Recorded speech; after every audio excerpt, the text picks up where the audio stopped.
9, 8, 7, 6, 5, 4, 3, 2. Are you ready?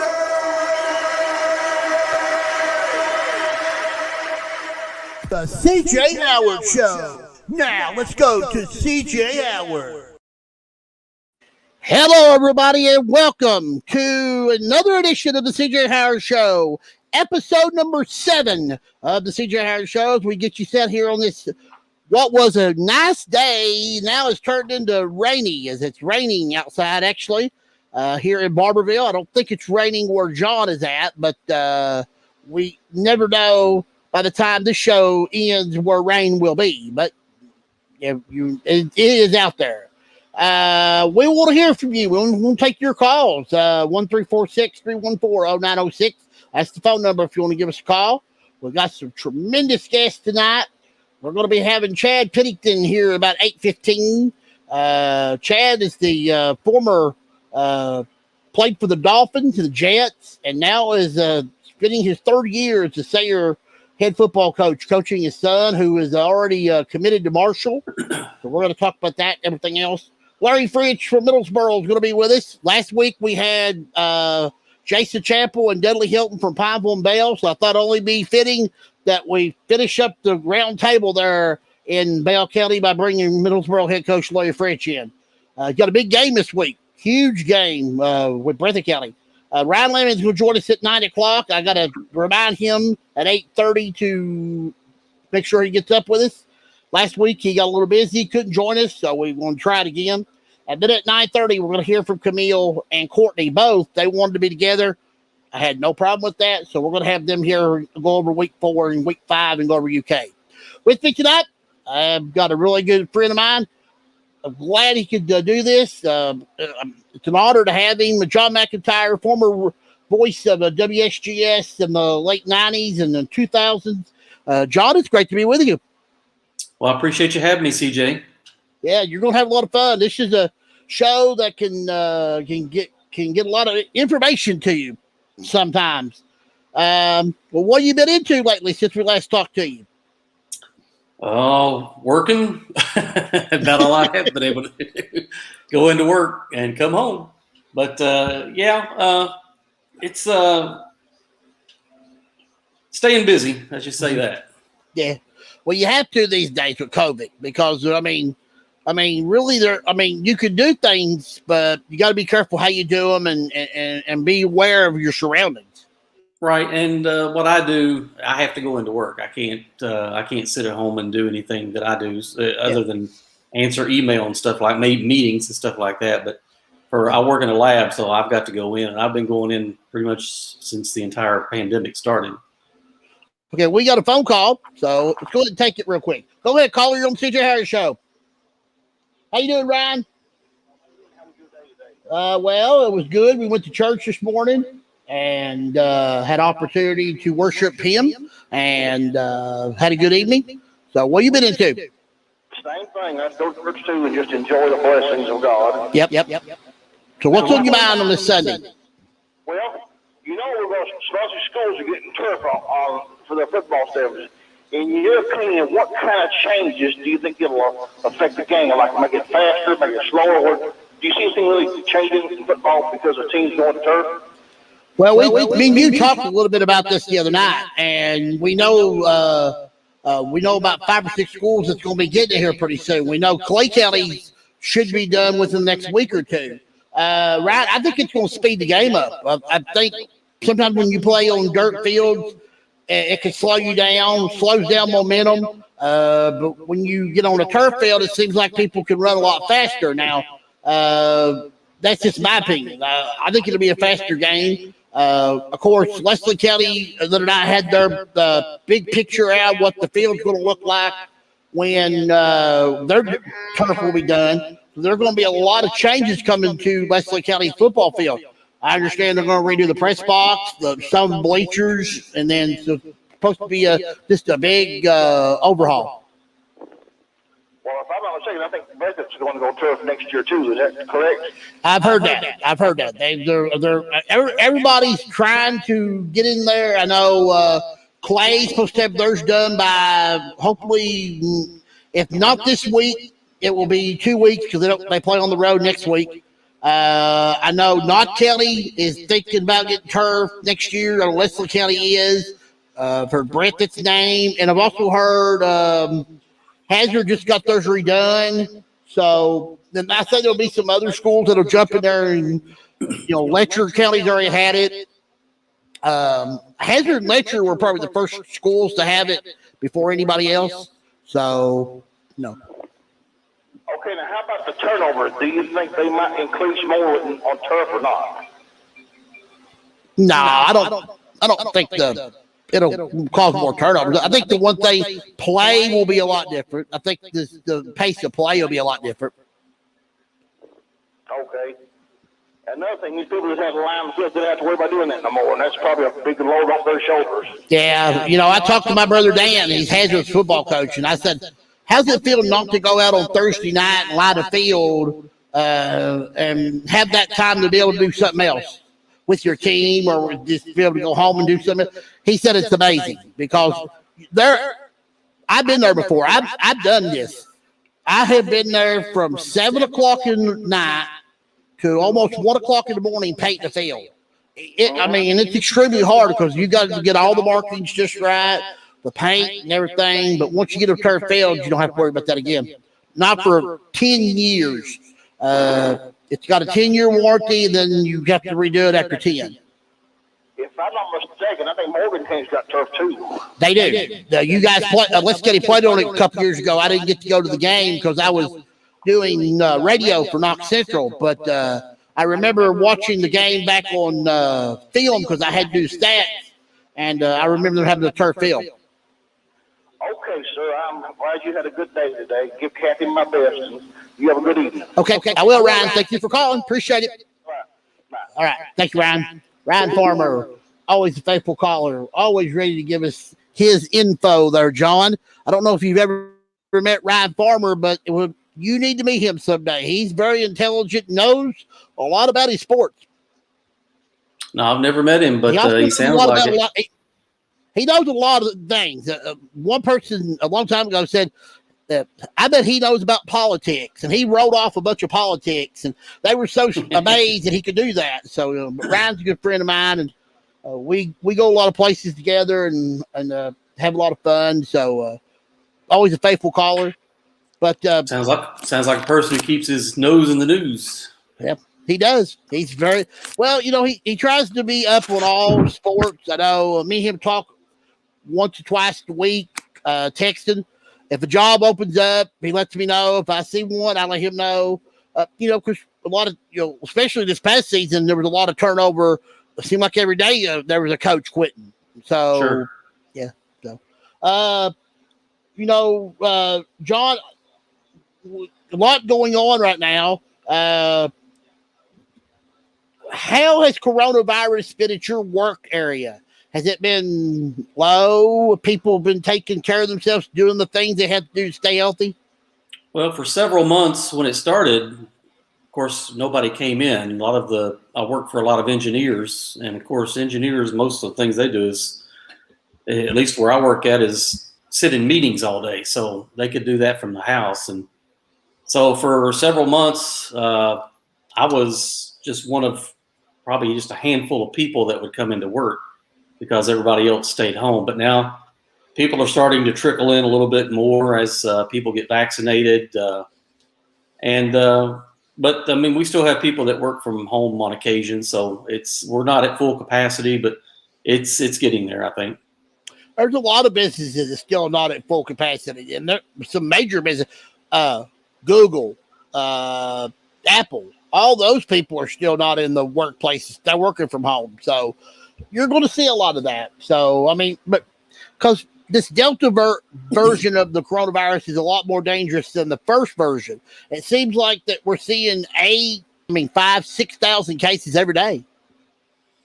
Yeah, it's definitely come on strong here in the last couple of months here in Kentucky as well as a lot of other states. But a lot of companies, a lot of those jobs, especially those tech jobs, could probably do a lot of their work from home. But after a while, I don't think I could sit at home all day and work. I'd have to start coming in. But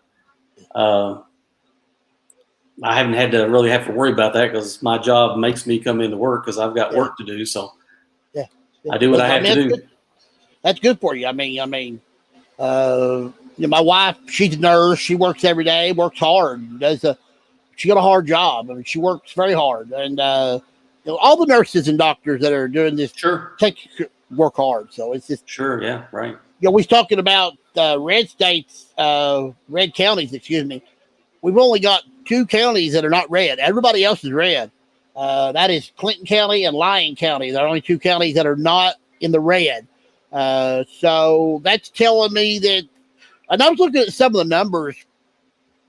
It seems to vary from county to county, but it seems like the eastern part maybe be hitting a little harder right now, where the western part was getting hit earlier. Now it's central and eastern Kentucky. I think there's some eastern Kentucky counties that are some of the top counties in the nation, not just Kentucky, in the nation for coronavirus cases. So we still got a ways to go before this. We can put this behind us if we ever can at all. But I think eventually you'll start seeing cases go down. But in the meantime, it's the numbers are going to be high for a while. Yeah, I agree. I do agree, and I hope it goes away pretty soon because I hate seeing all these sick people, especially when we got a vaccine out there that can help them. There's medicine out there to help those people. So hopefully we will. Joining us right now is the head football coach of the Sayre Spartans, Chad Pennington. Of course, everybody knows Chad from when he played in the days of the NFL at Marshall.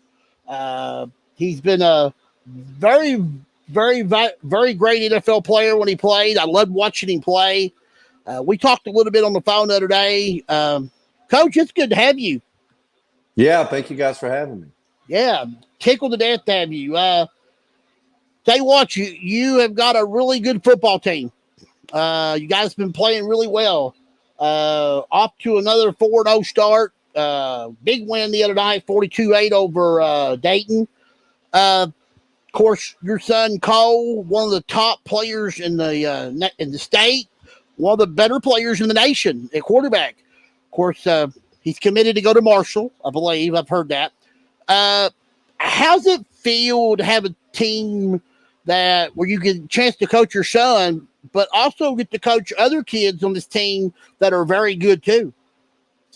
Well, it's been a process for sure over the last 4 years, and it's really been fun just to watch our kids develop. We've got a lot of kids that never even played football before. To be able to come and have a high school football experience at Sayre School has been really special for me to watch them to develop, for them to be excited about football and enjoy the sport. And we're fortunate this year to have a really good, solid senior class that has been in the program now all 4 years, and they've done a great job with their leadership, leading by example, speaking up when they need to speak up, and really involving all of our kids. On a single A program, it's all hands on deck. Freshmen, sophomores, juniors, everyone has to contribute. And so it's just been fun to try to build this thing and really just use the game of football to help develop young men. Use it as a platform to teach them some of these important life lessons that we all know they need to know to be successful after their football days.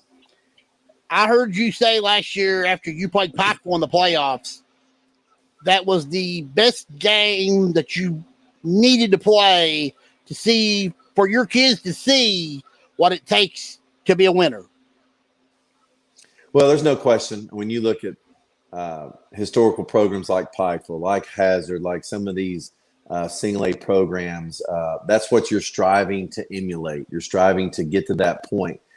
Can we ever get to where we have 60 kids on a team? Probably not. That's just not our dynamic at Sayre School. But we can certainly make sure that we create a similar experience, that they understand that the structure and the organization and the commitment level that you have to be successful, we can create that for them. And then we let the scoreboard take care of itself. And so I try not to focus on the scoreboard, which is really, really hard to do, being competitive. And you try to focus on the kids. And some of the best advice I ever received was from Tim Green, the former athletic director at Kentucky Country Day. And he said, Coach, whatever you do, build your program around the lives of the kids. weave it into what they're doing. If they're playing multiple sports, find ways to make that work. Don't make them specialize, really support them academically, all these different things that we know that our kids are doing within their lives. We just don't want them just to be complete football heads and that's it. We want them to be complete, well-rounded people. Yeah. You got a good team. And I've seen many of your highlights and I've been impressed. I mean, I know that your son gets pointed out, but you've got a lot of your receiving core is really tremendous. They do a heck of a job of catching the ball for you. You know what? They really do. We've been blessed the last couple of years to have solid skill guys. This year, we're a little bit younger in that department, and they're learning. Last year, we were more of a senior-led skill team. It's certainly led by Jackson Marshall, who has 5 college offers out there and has just completely, turned himself into a great high school football player and will be a great college football player as well. We've got other guys like Charlie Slayball, a freshman, Brock Kaufman, a freshman, Luke Pennington, some other guys that are doing a really good job from a skill standpoint as well. And so we try to involve everybody because it takes everybody for us to be successful. And I'll tell you the one thing we've been able to do, I think when a school doesn't have football, you don't see a great weight room presence. And now that we have football, now we're starting to see all of our student athletes see the importance of training their bodies and getting stronger and becoming strong varsity athletes so that they can be successful in whatever sport they're playing. I'm looking at your schedule, and I know you got Harlan at home this week. Not a bad Harlan team. I mean, they're competitive. They'll play hard. But then you got a game on October 1st. You play Williamsburg, which is a good measuring stick because that's going to get you set for district play because you got Williamsburg, Pikeville, and Hazard all 3 back-to-back. Talk a little bit about that because that's going to be a gauntlet for your kids. They're going to measure where are we at. Are we good as they are, and can we play with these teams? Well, exactly. And you said it, gauntlet. That's exactly what it is. I mean, you look at Williamsburg, Hazard, Pikeville, and Bethlehem, they're all in the top 10 in single A. And so, hey, Sayre School, welcome to varsity football in single A of Kentucky. This is what it is, right? And we were placed in District 7 because we entered District mid-alignment, and we're just fortunate that Jenkins had dropped the program, so we did have a spot. But then we had to pick up Williamsburg. We had to pick up a Bethlehem. A good thing was we were undefeated last year, but the bad thing is a lot of teams don't want to play you because they think you're going to be a powerhouse, and that's certainly not the complete goal here at Sayre School is to be provide a true multi-sport student-athlete experience. But so we had to pick up games that teams that have done really well in the past that are really top-notch programs.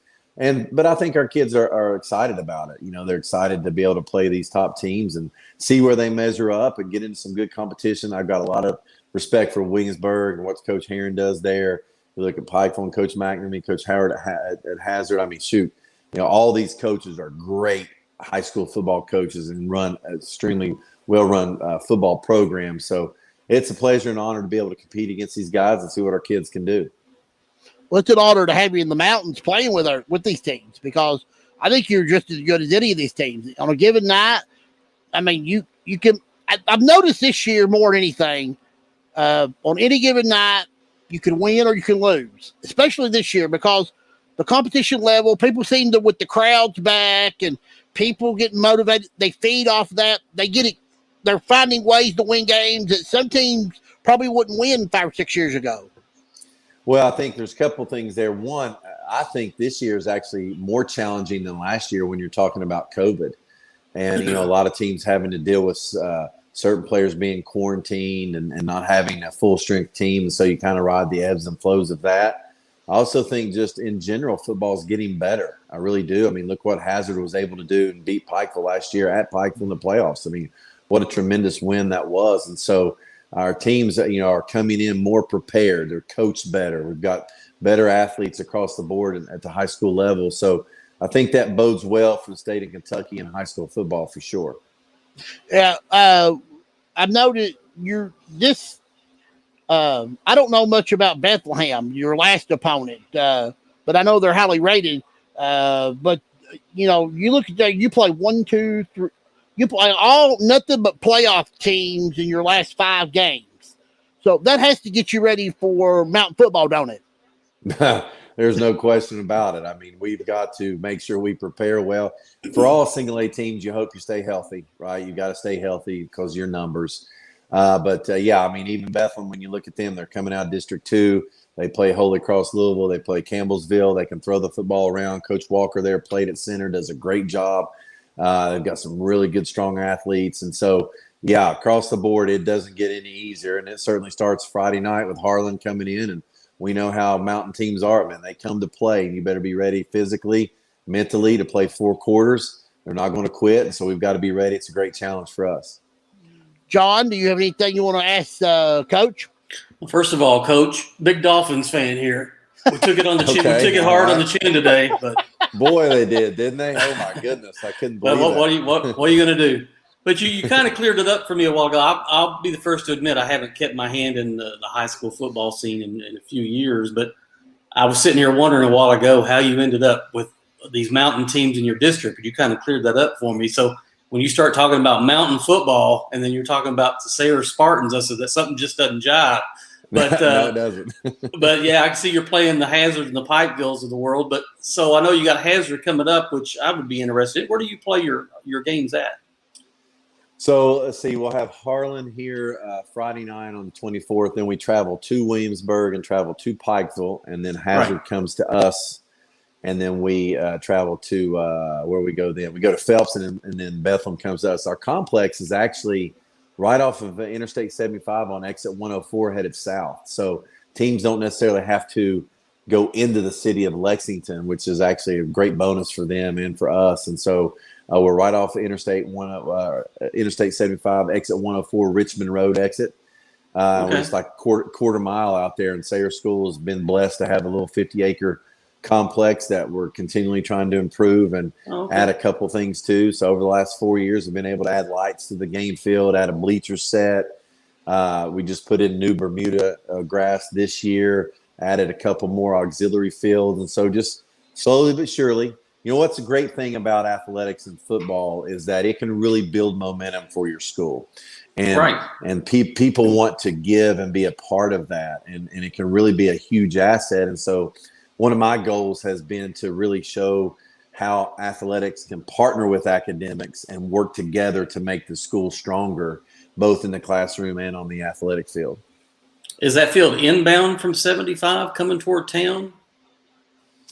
Outbound. Outbound, okay. Yeah, just like, I mean, literally a quarter mile, right in between the Days Inn and La Quinta Inn on the left-hand side on Canebrake Drive. You take a left right there. Right. And we're out there. So it's a beautiful place, and we've been fortunate enough to add to it. And a lot of our parents have given their time, energy, and resources to make it better for sure. So how long has Sayre had a football program? Well, we just started our program in 2018. The last year that Sayre had football was 1976. It was really neat. This week against Dayton, we were able to honor our guys from the 60s and 70s teams, which was really cool. And we were also able to honor our guys that had helped us start the program in 18, 19, and 20, as well as our youth football program too. So it was a neat night to be able to show where Sayre was and where we're trying to go and all the people involved. So we're in our 4th year, our 2nd full year of varsity. Our first 2 years, we just played a mixed schedule of JV and varsity. I had an opportunity to possibly enter our team into district play in 2019, our 2nd year, and I just didn't feel comfortable. I didn't want to just completely throw our kids to the wolves just yet. Last year, we got lucky because Jenkins dropped their program, and I asked KHSAA if we could just take Jenkins' spot as the number 4 seed in the playoffs because the district schedule had already been made, so we're fortunate there. And then this year, we entered mid-district, and what they told me was they don't do geographical realignments in mid-cycle. And so we were just very fortunate to have that open spot in District 7. So after 2 years in District 7, I'm sure we'll get, back to closer to home, whether it be District 3 or District 5, something like that. I know I've talked to the coaches in the mountain. They're excited for you to come bring your team. I mean, they're pumped because they love competition. They like the competition, but they want to know more about the Sayre School and what they're going to bring to the table. And I talked to Coach Howard yesterday he's excited. He penciled that game. He said, we can't wait to play Sayre because that's going to be a fun game for us. We're going to talk about it in a little bit, but Hazard's getting set to play their 1,000th game in school history in football. Wow. And you just talked about you playing 2 years of varsity. So Right. you've only played what? 20 games, 22 varsity games? Well, let's see. We played 8. Let's see. We played 2 in 18, 8 in 19. So that's 10 and 9 last year. 19 plus 4. We played 23 games. We're playing a school that's played 1,000 games. Yeah. So. Yeah. What? Just 90 more years, Coach. 90 more years. Yeah. Right. What we had stumbled into this Friday night because somebody had told them they were very close to being that because they were checking records, and Danville is actually going to play Hazard Friday night because Hazard had an open date. They lost the Breathitt game was a COVID game. They was able to pick up a game, so Danville's going to be the opponent for that 1,000th game, and it's going to be at Hazard. Wow. So it's going to be a great game too. Yeah, should be a really good ball game. Danville's a good football team. Hazard playing better. So I know they had one hiccup, but Coach Howard said he feels like that they're getting better. Pikeville's been playing off their charts. Big win over Belfry, shutting them out Friday night. So, but we're looking forward to you coming to the mountains, Coach, and we're honored to have you. And I know you guys are going to bring a lot of class and a lot of good play to the mountain. So we're looking forward to it. Well, I've always respected mountain football, and I know we've got great coaches in that area, great programs, great kids. And so for us to be a part of it and kind of learn a little bit along the way and compete as hard as we can, that's what we're looking forward to. You got anything else you want to say to Coach John? No, just good luck to you, Coach, and glad to have you in the mountains. Absolutely. Thank you guys for having me tonight. Well, Coach, I want to say I thank you so much for finding time for me. Would you come back again? I would like to have you back again. Absolutely. You just call me anytime. We'll try to make it happen. I would love to have you back. Good luck to you against Harlan on Friday night, and good luck the rest of the season. You guys stay safe, and we'll see you down the road. Okay, guys. Have a great evening. Thank you. Good luck, Coach. Okay. Coach Chad Pennington of the Sayre Spartans. Tell you what, he's doing a good thing there, John. He's got that program. They're going in the right direction. Oh, definitely. And it's kind of odd to see them play all these mountain schools because, like I said, I was looking at their schedule, and they've got Pikeville, Williamsburg, Hazard, and I'm thinking, what's going on here? And I noticed that they're in a district. Like I said, I haven't really kept up with the game that much in the past few years, so I wasn't. But he kind of cleared it up there where Jenkins had dropped their program, and they kind of slid on in there. And like he says, eventually, I'm sure they'll district him where their team probably needs to be here in Central Kentucky. I would say they'll probably get put in that. He mentioned region 2 and Region somewhere 2 in that and area. 3, Yeah. So we'll have to keep our eyes on that and see where they land after this year or next year because they got at least 2 years because realignment is not until 23. So with us now, the head football coach of the Middlesboro Yellow Jackets, Mr. Larry French. Coach, it's good to have you with us. It's good to be here. You have been just running over the competition this year. You've got a really good football team. This is your third year, right? Third year at Middlesboro? This is our third year there, yes. Okay. And I feel like each year you have gotten better and better. And I feel like this is one of your better teams. I feel like it's the Middlesboro team that Kenny Rourke would be proud to have because this is a good football team. They're good kids, and they've worked hard, and, they're reaping some awards, of their hard labor out there. So, they're doing a good job. They just got to get a little tougher and cut out some mental mistakes. Yeah. you look at your schedule. You played first 2 games. You played Hazard, Williamsburg. Played very well. Played really well against Williamsburg. Rushed for I think over 400 yards. Beat a Williamsburg team who I've saw twice, and I think they're pretty good. Talk about your running game because you've got a couple of kids that are really running the football really good for you. Well, we got some good linemen up front. They're opening up some nice holes, and our running backs are running hard. And, they've gotten a couple of years of experience back there. And, Caden Grigsby and Caleb Bonacco are both running the ball extremely well for us. And TK Kelly comes in there and runs the ball too. So we've got some kids that can run the football, but we can also, got some skilled people that we can throw the ball to also. I am so glad you said his name. Bonacco? Is that how you pronounce it? Bonacco. Okay. Yes. Well, I have to practice that because I'm the PA guy for Leslie County. You guys play us in 2 weeks.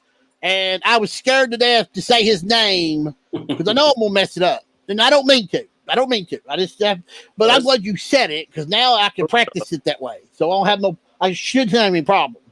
But, Coach, what was your vision when you got here? Because I know you have done so much in your past. Boyle County, Southwestern. What was your outline? What was you wanting to bring to Middlesboro? Well, I think the biggest thing that we do is, we come in and we rebuild programs or get things started back in the way that they need to be. And, Middlesboro's had a good program here. They just went on some tough times and, we needed to get a few athletes out and we were able to do that. We were able to add some coaches to our coaching staff. And I think that helped us, tremendous. And then we've got a good administration behind us that are backing us. And we've got good people in our community that are, doing the things that they need to do to help this football program right now. And, we're still on the ground floor of what we're doing and we're getting better each year. And right now we've got things headed in the right direction and we just got to keep things going. I know I looked at your schedule. The next 2 games are the most important games for you and your team because it's going to set the seed for the district. You got Breathitt County coming into Middlesboro on Friday night, and then you got Leslie County the following week. Now, a Breathitt County team that ain't won a game, how dangerous is that? Because they're very capable of playing with anybody, but they just hasn't had the success they've had in the past. Well, Breathitt County's still a good football team. That they just played some nice competition, and they've had a few breaks go against them, but they can still score a lot of points, and their defense is still good. They're able to play solid football, and you can tell they're well coached. And we've had a problem with Breathitt County in the last couple of years, and we've just got to make sure that we're doing things the way we're supposed to do it and play hard and meet their physicality. Yeah, I'm looking forward to the game. Leslie County don't play this week, so I'm gonna come up there and watch that. I'm looking forward to it because I think it's gonna be a good ball game. Coach, you was talking about your roster. I've noticed that you're getting more kids out every year, and your younger group of kids in the middle school and grade school, they're improving too. Talk about that a little bit because I know that's very important to you. Well, we've got to make sure that we've got a good feeder system, and that's one of the things that Charlie's been able to do down there in the middle school. He's starting a good 3rd and 4th grade program this year, and they've got some good athletes down there. We've got some good 5th and 6th grade athletes coming up that can play. And, we've got decent numbers for a small school. And, we've got good numbers, for our school. It takes a little bit of time sometimes, to get people out and trust, what we're doing and be committed to what we're trying to do. So, there's a lot of things that go into getting, young people out to play football. I would figure you wouldn't have that problem because of where you come from. Because you've Southwestern, and Bull, Well, those are good places, and we were able to have a lot of young people out, but we had a whole lot of numbers to choose from. Yeah. When you have a small school and you've only got 300 of those kids in school, Yeah. and half of those kids are probably males. It's difficult to get 40 and 50 kids out to play, especially if they have to give up their summer to to come to practice and be committed to what we're trying to do. John, you got anything you want to ask Coach? No, but I have to agree. I think it's where it starts, Coach, isn't it? The younger you can get them to start playing and get the numbers up in grade school, so you can get those guys teaching them young, and when they get to high school, they're ready to go. Oh yeah, it's a must that you have a good feeder system, and Right. we've been able to have a good feeder system everywhere we've gone, and we started those programs, and we've had good people run those programs, and they do it right, and I think they teach a lot of technique, a lot of fundamentals, and by the time we get them on the high school level, they already know a lot of the fundamentals of playing football, and it's just our job to put them in the right position and get them to play hard and have fun doing it. Right. I think any good program's got to have a good feeder system, I think. You're right. Coach, I know you know this man, Adam Webb, man's been doing radio for you. What do you think about him? Well, they're good people. They do a good job. I'm pretty pleased with them. They're out there doing their job and bringing a lot of good people.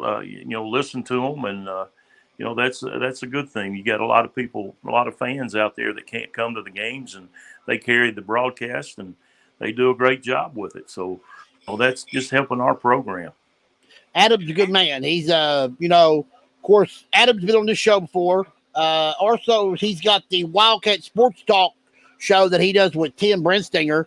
You see them a lot during UK games and stuff. They also do Middlesboro. He does Middlesboro football. And I talked to him when the Hazard game was going on. And I always loved chatting with Adam. He's a good man. And his partner's a really good guy. I was watching your coach's show a couple weeks ago. You and him had a really good show. I love the way that you do your coach's show, Coach, because I think that you give a lot of good, valuable information to the people, and I think it really helps your team. Well, I think anytime that you can, be a spokesman for your football program, it gets it out there, and it gets it in the community, and the community gets excited about our football program, and the next thing you know, they're putting pressure on young people to play, and the young people want to play, and they realize that that you're having success over there at that program, and they want to be part of something that's successful, and we're trying our best to be successful. Last week I had Dudley and I had Jason, and I asked him this question. I'm gonna ask you too. How's it feel to play in a county where you got three teams that are really good football teams, and they're all of them can really get along with each other? Talk a little bit about that. Well, I think, all of our kids grow up together, and I think that's part of it right there. They all hang out together, and, they know each other. They know each other's families, and, they play that one Friday night, they play against each other, and that's the only time they're enemies probably. But the rest of the time, I think, they get along real well. And, we get along as coaches. I've known Coach Chappell for a long time, and I've known, Coach Hilton a long time, and both of those people do a great job. Yeah, Coach. Last week, Coach Hilton said that the camaraderie between the kids on all three teams is something that he always preaches. He wants them to be friendly with your team in Pineville because you guys are all in the same county. Who else is going to be for you if you all ain't for yourselves? And I thought that was well put by him last week. And Jason even said it. Jason said that, there could be no better place to live in Bell County to have three teams like Middlesboro, Pineville, and Bell County all in the same area. And I agree with him, Coach. I think you guys are all doing it the right way. Well, we got a lot of talent down here, and all of our kids are playing. There's a lot of young people trying to play football right now. And, I think that's good. You can get them off the street. You can get them doing things, get people doing, they're committed to the programs.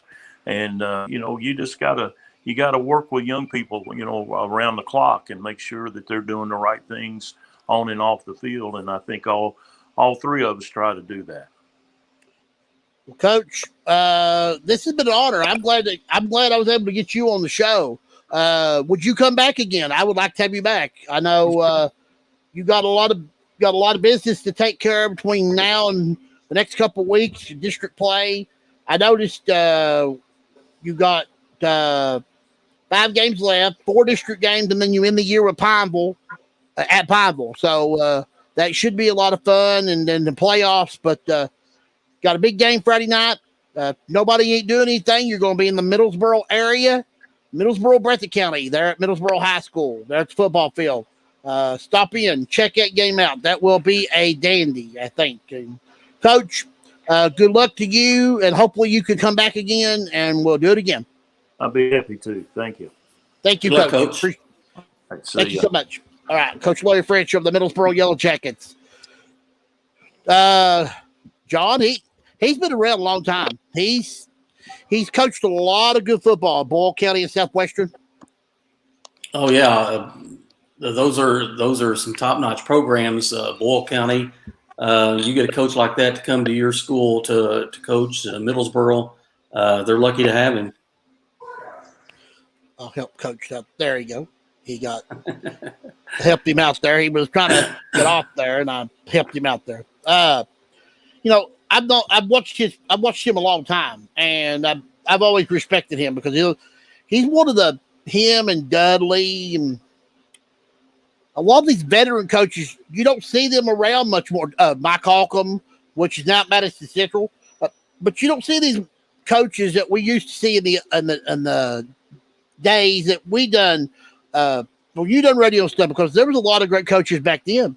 Yeah, Dudley Hilton was coaching way back when I was doing football games, so he's been around for quite a while. But it's just the nature of the beast. Eventually, the younger guys come up, and they'll take some of these older guys' places, and at some point, these guys will be into their 30s, 30 years at some of these schools. So that's just the nature of the beast. There's change.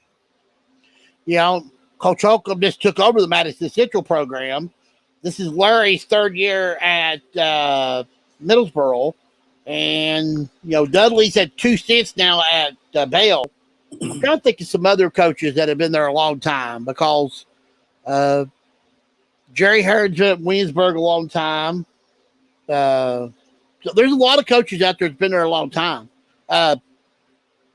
You live in Lexington, a lot of good football in the area.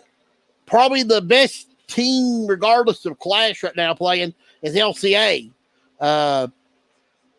They pretty much just handed a shellacking to Lexington Catholic Friday night. Talk a little bit about Lexington football, because a lot of people, I know you don't pay a lot of attention to it, but you do occasionally. Tell us what you see.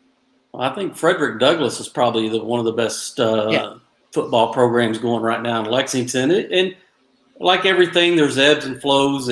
Some teams are up, some teams are down. I know Lafayette and Henry Clay and all them will have good years, and then they'll go down and have a subpar year. But right now, I think Frederick Douglass and LCA are probably the cream of the crop here in Lexington right now. Yeah, Frederick Douglass. A lot of D1 prospects on those teams. Yeah, Frederick Douglass did not get to play last week. Their game got called because of COVID, and they couldn't pick up a replacement. Not getting to play, that hurts you sometimes when you got opportunity to be on the field. It is, but I don't know what these coaches do in the meantime, but I'm sure they had them out on the practice field and at least staying sharp with their plays and stuff. But it kind of I guess maybe they might treat it as a bye week, but I'm sure the coaches would rather have them playing against other competition instead of having practice. I would love to see a game between, LCA and Frederick Douglass. may not never happen, but I would love to see that game because LCA has been just running over competition this year. Yeah, a couple of different classes there. What, LCA is a 2A? Yep. Is that right? And I think Yep. Frederick Douglass may be, what, 5A? Mm-hmm. So is the competition fair? I don't know. That'd be almost like Sayre playing one of these Lexington schools, I think, because it's just – but I don't know. LCA could hold their own against Frederick Douglass. They could probably hold their own against some of the other Lexington high schools for sure. I know because they could. Frederick Douglass, though, I think has a lot of D1 talent, and I think they've probably got the best program going in Lexington right now. Well, they got Scott County this week at Frederick Douglass. So last year they didn't get to play neither game. They were supposed to play in the regular season, COVID. Then they were supposed to play in the playoffs, COVID. So they didn't get to play neither game. So I know that Scott County's chomping at the bit to get to play Frederick Douglass again. So that'll be a good game on the schedule this week. Not many Lexington schools playing this week. Bryan Station, actually, they're playing each other. Bryan Station's playing Lafayette. Tate's Creek's playing Lexington Catholic. Just see. Frederick Douglass is playing Scott County. So most of the Lexington schools playing each other. You'll see that for the next couple of weeks because you got district play firing up now. Right. You'll still have a few non-district games, but most of your games now are all district games. So yeah, it's hard to believe they're already about halfway through the season. We're Seems like they just 5. started. Yeah, I know. Yeah, week 5 right now, and we've got a really good slate of games. We were talking, last week, me and Willie was talking about how fast that football goes. I mean, one time you look up and we're starting, and you look back down and it's over. I mean, it just goes by so fast. And it seemed like it was like that when I was doing ball games. I mean, it seemed like the season just started. You were pumped up, ready to go. Season starting, and all of a sudden you're in the playoffs. I mean, you got 10 games, basically 9-10 games that you play, and then you start the playoffs. So, yeah, it goes real fast. Even the college season, to me, I think goes quite fast. Well, they're already in week 4 or week. Yeah, I think it's 4. Yeah. Yeah. You spoke of college. Just talk about Kentucky a little bit. Not their best performance yesterday. This is me. I think they were looking ahead, and I really believe they throwed the ball way too much yesterday. I mean, you can't let Tennessee Chattanooga outrush you because, especially the week before, you had 200-yard rusher, and you can't run the ball against Tennessee Chattanooga. And I know their defense ain't no better than Missouri. So, yeah, I think the offensive coordinator there pretty much admitted. I think he was kind of overlooking Chattanooga, but he's learning, I guess, because if you coach for Kentucky, I don't think you have room to overlook anybody. Not yet. And if you're Alabama, maybe you can do that and get away with it. Kentucky's not the school that can do that and get away with it. And they almost got beat this week. So, yeah, I think they were kind of looking ahead, thinking they were, maybe looking a little bit too much at their press clippings. But I think they'll get them straightened out, and hopefully they'll finish with a good season. They got to be fully aware when they go to Columbia this week that what happened to them 2 years ago. They went down there. They were probably a 10-point favorite, and they got absolutely slacked. I mean, everything South Carolina did went good for them. I mean, a ball would tip off a Kentucky fingertip, land right in the South Carolina player's hand, they run for a touchdown. Or the punter mishandles the punt, and South Carolina gets a touchdown off of it. And so they got to go down there, and they can't be looking ahead to Florida because – what Florida did yesterday was very impressive. Alabama's still Alabama, but not of Alabama of the last couple of years. You can hold them if you're able to get them in the environment that Florida did yesterday. If you play them in Tuscaloosa, you ain't got a chance. You ain't got a chance down there. But playing them on the road, you might have like Florida yesterday, you could have a chance. And like Kentucky, if they beat South Carolina, they're going to be 4-0 going that game. Florida, I don't know who they played. I think they got Missouri, maybe. Can't remember. I can't remember either, but chance to be 4-0. Florida coming to town, probably going to be a night game. And, I mean, you can't be worried, but you got to get South Carolina first, then Florida. Yeah, if you're Kentucky, any place you go in the SEC is going to be tough, regardless. Alabama goes down to Florida, they get outplayed, but they still won. So, I mean, that's Alabama football. Yeah. Kentucky can't do that. Kentucky is not Alabama. So you got to go to South Carolina and you've got to execute. You've got to listen to your coaches, and you can't overlook anybody, because in the SEC, anywhere you go on the road in the SEC, it's not going to be a cakewalk. And Kentucky especially, it's not going to be a cakewalk any team they play. And we just saw that this week against Chattanooga. So they've got to have they got to have everything squared away when they go down to Columbia, because South Carolina is just not going to roll over and give it to them. Oh, no. And, you know, I watched a little bit of the Georgia-South Carolina game yesterday. I thought South Carolina first quarter did okay, but then they let the game get away from them. Georgia started running the football. Then they was opening up passing game, and then they started running away from them. So, but, you know, you got to be prepared, and I think Kentucky's got to be more – I think offensively they just got to clean up.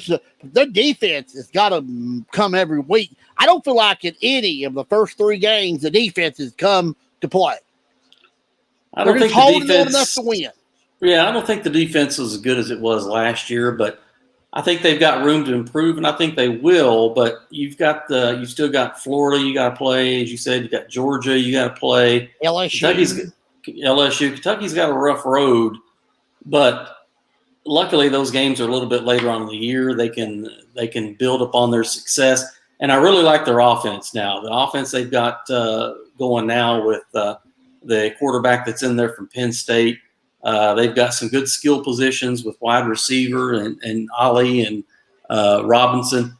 I mean, plus the running tandem they've got with Smoke and Rodriguez, I think is one of the top running combos in the SEC. But and they've got the offensive line, one of the best offensive lines in college football. So their offense is coming along. I like the fact that they're slinging it more, not just these little dump-off passes, little bubble screens. They're actually throwing the ball down the field, 20, 30, 40 yards. And that's what I like to see, and I think they're finally doing it. Well, if you look at the numbers from yesterday, 35 pass attempts for Levis. But they only rushed the ball 25 times. You can't throw it more than you rush it, especially against a team of the caliber of Chattanooga. You got to run the football and make them get on their heels. Then you can bust open the passing game. I mean, he was 23 of 35, 2 picks, 254 yards, and he had 2 touchdowns. But then you look at the rushing numbers. Rodriguez, 13 carries, 46 yards. Smoke, 7 carries, 30 yards, or 27 yards, I'm sorry. Levis, 3 carries, 26 yards. That ain't going to get it done. I mean, you got to be able to run the football first, then throw it. That's because I know Levis got a big arm, but they got to get that running game going to be able to get that passing game going. You definitely have to have a better balance in your play calling. But you've seen against Missouri how Kentucky ran the football because they knew they could run it. So Levis didn't really throw the ball that much during the Missouri game. They ran the football, and they were able to open up some big holes for the running backs. And they're definitely going to have a little bit more even play calling going on against South Carolina, equal mix of passes and runs. I'm just doing what Ryan told me to remind him. He got busy last week, and he apologized. He didn't have to apologize. I understand when you get busy, and sometimes things just can't happen. So, but while I was able to get him on, he'll come on just a few minutes. We still got Camille and Courtney going to be with us at 9:30. So far, we've had a good show. We've had Coach Pennington on and Coach Fridge, both very gracious and good coaches. Got good football teams. Kentucky, of course, goes down to South Carolina. It's a 7:00 kick. It's in Columbia. And it's on ESPN2. A lot of people were complaining about that yesterday. We're going to get to that in a little bit, too. Maybe Ryan can answer some questions about that, too. So we'll ask him. Hello, Mr. Lemon. How you doing, sir? Well, first of all, my apologies for last Sunday. I know I tried to join the show. Dude, sometimes when you get old, the memories just explode out of your brain, and I just forgot. So I'm good to go tonight, though, brother. Well, you're okay. You're fine. You don't have to apologize to me. I understand when things – hey, trust me, I've done that too. First of all, I have learned in the last little bit that the person beside me is your neighbor, or close to being your neighbor. Lives pretty close to you there, John McIntyre. Live right down the street from you. Do you really? Where at? I'm at the other end of where you're in the cul-de-sac. I'm at the other end. Are you serious? Really? I didn't know that. Yeah. I mean, dang. Well, why didn't we just meet out here in the street then instead of? Well, my wife told me, why didn't you just go to his house and do the show from there? But You could have reminded me last week when I forgot. Well, I want to get that out there first because he said he was your neighbor, and I said, "Well, I bet Ryan don't even know Ryan probably don't even know he's got a neighbor. He probably he's got several neighbors. He's getting more every day." Well, the thing is, I have a we've talked about it, a little problem with some of my neighbors. I can tell you right now, it's not John. John is not the problem when we have. I don't live behind you. I don't live behind you. Yeah. Oh Lord, I love having you on here. You make me laugh. You make me feel good. Well, let's talk a little bit. We started talking about it. We'll talk about it with you. I was very disappointed yesterday. I mean, I shouldn't be, but I know Coach Stoops said win's a win, but that was not a good effort. Yeah, you're right. I mean, the good news is they got to win. They're 3-0. They're supposed to be 3-0. But it was disappointing. I mean, it was not – the game didn't go the way it should have. I mean, they should have been up 4 touchdowns at halftime. Instead, we're barely scratching by halftime. So I agree. I mean, we take the win. We should be happy. But it is a little concerning when you play the worst team on your schedule and you're struggling a little bit yesterday. I was more disappointed that we didn't run the football. I mean, we wore Missouri out with the running game. So what are we thinking to not run the football against Tennessee Chattanooga? Who couldn't stop anybody from chewing gum? I mean, seriously. I agree. I agree. The way should have run all over Chattanooga. I don't necessarily either blame the running backs either. I think our offensive line I don't know if they just thought they were going to step out there and we're SEC. We're going to push these guys around. But those Chattanooga defensive front guys, they came to play, man. They were playing, plugging the holes there pretty good. So I think they're probably this week in the film room, the offensive line is going to get a royal butt chewing, and there are going to be a lot of embarrassing things go on because they definitely, you're right, man, they should have absolutely run the ball better against Chattanooga. I mean, you throw 35 passes, you only run the ball 26 times. But you ran it, triple that against Missouri, whose defense is 2-1 better than what Chattanooga's is. Yeah. I mean, it happens all the time. You overlook your opponent, especially kids this age. They look on the other end of the field. That's Chattanooga. They're an FBS school. This is going to be easy. We'll be taking our pads off at halftime and not even playing. The freshmen are going to get a play in the second half. You can't. I don't know what as a coach you can do. You can get around it, but you just can't, man. It happens all the time. We saw the UK basketball team do that to Evansville a couple years ago, and Evansville whooped their butt that night. It's just the mindset, I think, of young – I mean, they're still kids, young adults, that they just think that they don't have to put forth the effort or make the plays or do what they need to do to win the game sometimes because they think they're going to walk all over somebody. That's just my opinion. We were talking about that before you came on because Kentucky's the type of school that can't overlook anybody. If you're Alabama, you could probably do that and get away with it. Kentucky cannot do that, at least not yet. They're getting there. They're doing a lot better than what they did, but they can't go up against these teams and just say, okay, well, we're here, we're going to win this game. They just can't do that. And to be honest, while we're talking about it, that's what concerns me just a little bit about the next game at South Carolina. Yep. They beat South Carolina. What is it now? 5 of the last 6 years or something like that. I forget the exact number, but we've owned South Carolina. We've won down there. We've embarrassed them up here. So I just wonder if some of those guys had that mindset, or was this the wake-up call they needed to get back on track before you got Florida, LSU, and Georgia back to back to back? Well, I know 2 years ago when they went to Columbia, that was one of the worst efforts I have ever seen a team go perform on the road in my life. I was just telling John, if you remember, I mean, there wasn't a thing that went right for them that night. They went down there, the South Carolina punter fumbles the punt, and then they didn't get a touchdown off of it. Kentucky player doesn't catch the ball, and South Carolina intercepts, runs back for touchdown.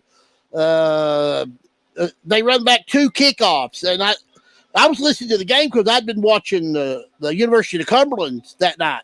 And I'm listening to the game on the way back home, and I'm thinking, you're letting South Carolina beat you 30-something to 6. This is embarrassing. I think that was the year that we had no quarterbacks. Right. When everybody got hurt, we had to use Lynn Bowden. Yep, But, I was right. I mean, that was – and they can't have that kind of effort Saturday going to Columbia because you're 3-0. You know Florida's in your mirror. Florida shouldn't be even a thought. You need to go to – if you don't go to South Carolina ready to kick their tail, then you're going to get drilled again. And, in South Carolina right now, they think there's something. They're 3-0 too now. They think there's something. They think that – 2-0 or 3-0, I forget. Well, they're 2-1. Georgia actually brought them down a notch. Oh, that's right. Yeah, that's right. That's right. But they probably think, they need this game. It's one of their biggest games on the schedule. You got Kentucky at home, kind of get back up to that respectability a little bit. So, our guys better be ready, or it could be – I don't even want to think about it. They should win the game, so let's just hope they go out and play. Night game, Columbia, that spells the right recipe for a disaster. And the way if you're not ready to play, they're going to be in trouble. Yeah, you're right. And the environment at South Carolina on game nights is really good. I mean, it's awesome. It's one of the best in the East for sure. So you got a night game there. Their roosters are going to be cockle-doodle-doing the whole game, and so that's why I'm concerned just a little bit. Kentucky's better. They're a better team. They should win the game, but that still doesn't mean anything when you go on the road in the SEC sometimes. Yeah, I mean. But then the schedule don't get any easier because after South Carolina and Florida, you've got LSU, you've got a game you got to play with Mississippi State.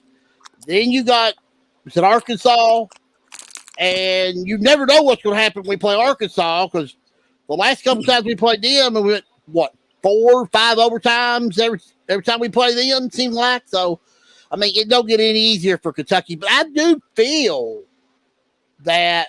After watching Florida play yesterday, that if Kentucky's got the right frame of mind, I think they can beat Florida. And I think they're the second best team in the SEC when they're focused.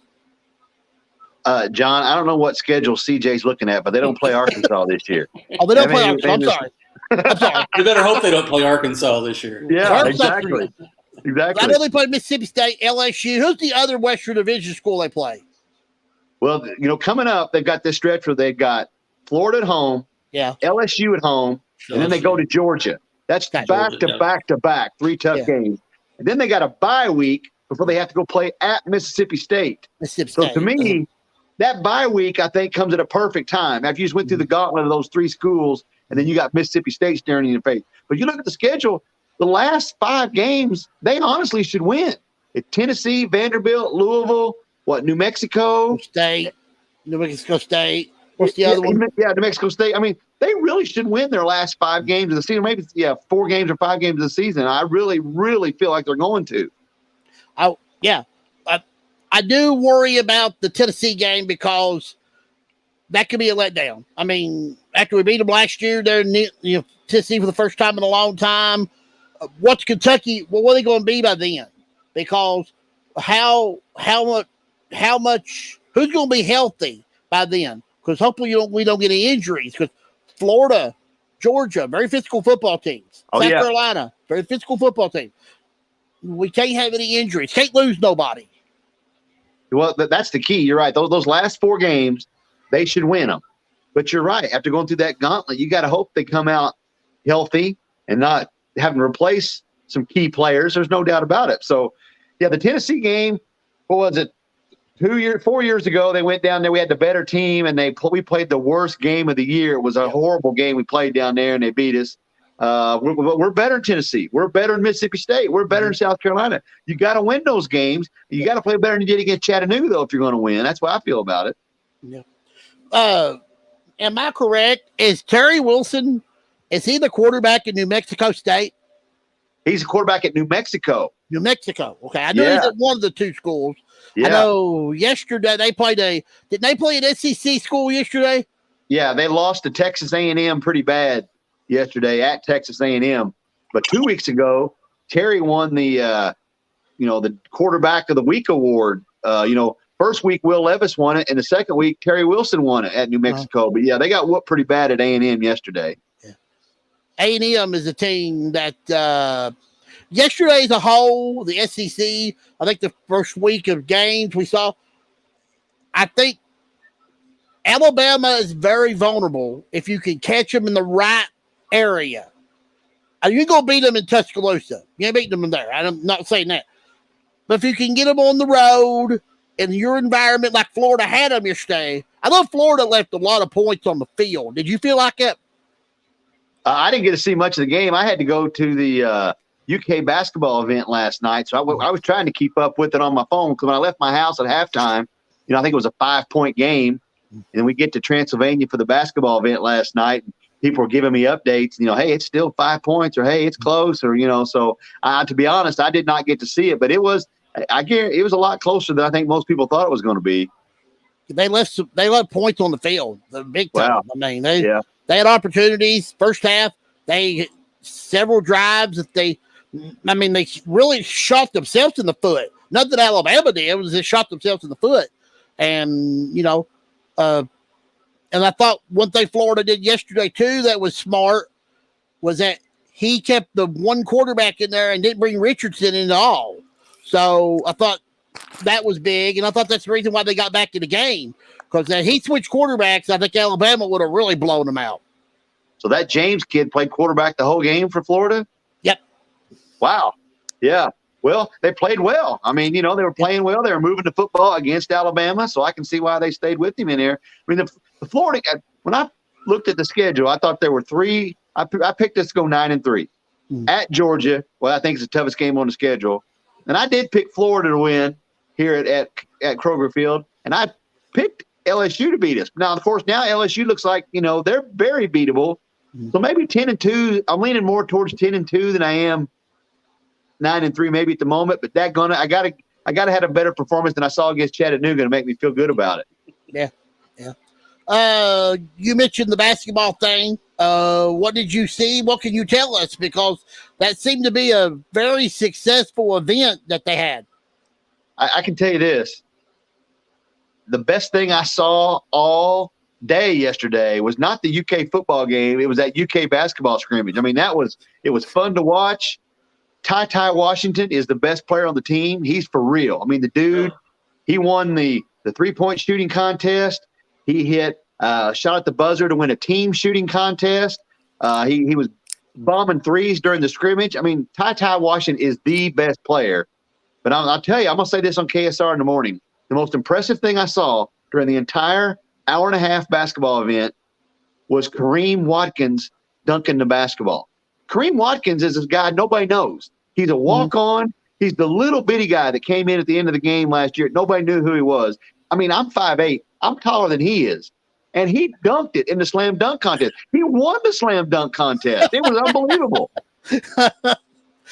Well, they say little guys can dunk too. I mean, there's nothing wrong with he's that. Like Spud Webb. Yeah, Spud Webb up there dunking. I mean, I could not believe that. Of all the stuff we saw last night for the UK team, the most impressive thing was that walk-on little Kareem Watkins dunking the basketball. As a whole, not all of them were there, but what you saw, does it feel like maybe Kentucky can have a bounce-back season in basketball? Oh, if they don't, I'm going to pull my toenails off or something. I mean, they're loaded. Now, Oscar Swiebe was not there. There's some sort of international rule where he could not participate in this and accept money from it or something like that. So he could not participate. and Jacob Toppin and C.J. Frederick are both still coming off injuries. So they were the referees during the scrimmage. But, man, a lot of other guys look good. Kellen Grady looked good. Bryce Hopkins is a guy that nobody really talks about much. He's going to play. I mean, the dude is going to play. He's big, bruiser. Looks like a daggone tight end out there almost. He's going to play.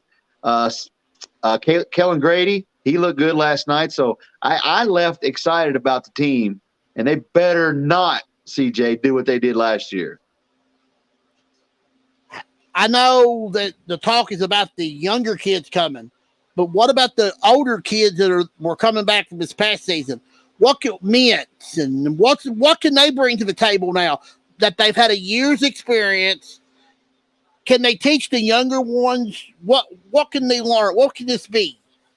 Yeah, Keon Brooks, Davion Mintz, Dante Allen, those three, and Lance Ware. Those four guys are the leaders of the team, and you can kind of tell last night that they were leading everything. More so, Keon Brooks seems to be kind of like the guy who's kind of taking over the leadership role right now a little bit. But especially Keon and Davion Mintz, they're going to play a lot. I mean, those two guys are going to play. Dante's he's going to get a chance, but he's going to have to hit the basket, because if not, you got two other shooters right behind you now, Kellen Grady and C.J. Frederick. So if Calipari needed to check off the boxes of what he needed to bring in this year, he needed to improve three-point shooting. Okay, he got that with Grady and Cedric. He needed to improve the post play. He got that with Oscar Schwebe. Now he's got Damian Collins down there in the post. Keon Brooks can play, and he had to improve point guard play, and he definitely did that with Severe Wheeler coming in there and Ty Washington. So to me, he has checked all the boxes of what you need to do to have a successful team next year. So I mean, I'm as disappointed as I was with the football game, I was as excited and more about the basketball game. Mm-hmm. Was Transylvania did they have some kids out there too? Well, they didn't. Well, they talked about that, maybe scrimmaging the Transylvania kids, but they ended up just picking teams. They had two captains, Davion Mintz and Kellen Grady, and they just let them pick their teams, just like you did on the school ground. Back in elementary school, you pick, I want him, I want him, I want him. So who do you guys think was the first pick taken? Oh, Lord. Probably. It was. Yeah, probably either him or Wheeler, Severe Wheeler from the Georgia transfer. Yeah, Davion Mintz had the first pick, and he took with the first overall pick. Yeah. I'm looking forward to seeing how they shoot this year. Yeah. I mean, I like the Wheeler kid. I think he's what Kentucky needed. If any transfers ever come in here, they needed him because he can score and can play defense. And, dude, he's my size. I mean, he is 5'8", 5'9". That is it. He's a little dude, but he's smart. He knows how to handle the basketball. The thing is, he's going to back up Ty Washington. Ty Washington is going to start. He's going to be your point guard, and Wheeler's going to be coming off the bench as he's backup. Really? Yeah. That'd be interesting. That surprises me a little bit. I'm surprised that. Yeah, I mean, too, because with the older kids back and with all this experience he's got, I didn't figure that he might start one freshman, but I figure sophomores and juniors will get most of the starting moments. I think everybody will see. Maybe they'll get a chance to see him at Madness, but Ty is going to be the best player on the team. He's just got it. He's going to be another star point guard that Calipari brings through the system. So you got to pencil in. He'll start. Davion Mintz will start. Probably Oscar Schwebe will start. And then there's a heck of a battle for those other two spots, I'm telling you. Oh, I can't wait till Midnight Madness. It's going to be unbelievable. And I can't wait to see the blue-white scrimmage because what you saw last night just gave us a short invitation to what we're going to see when they do the blue-white scrimmage. Yeah, and that's why we had them scrimmage each other last night, and it was kind of like they weren't really putting any effort into it. And then they finally said, okay, the winning team gets to donate $1,000 in their name to their favorite charity.